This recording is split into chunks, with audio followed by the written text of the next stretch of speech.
Hi guys, good afternoon and welcome to my vlog. For today's video guys ay pinuntahan po ulit natin ang Haro Cathedral Church. So hindi lang po kilala ang Haro Cathedral Church sa buong Panay but kilala din ito sa buong Pilipinas. Ang dami pong turista na dumadayo dito, nagpa-picture, nanalangin.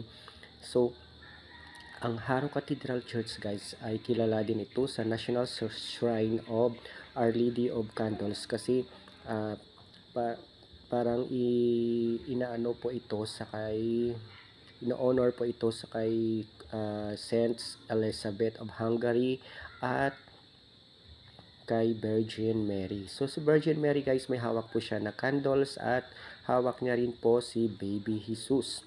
So napaka-milagroso po itong Virgin Mary ito kaya kilalang kilala po ito guys at celebrate palagi po every year ang kapistahan. So ito po ay kinoronahan noong 1982 ng ating Pope na si Pope John Paul II.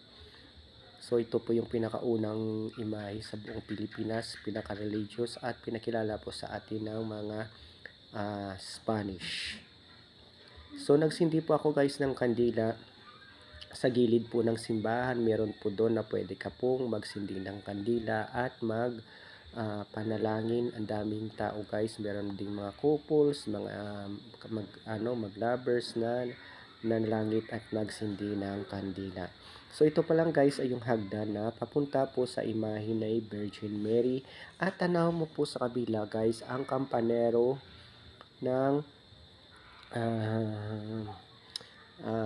kampanero ng Haro. Ito po ay banda po sa Haro Plaza at makikita mo rin ang napaka-busy na street na daan dahil National Highway po ito.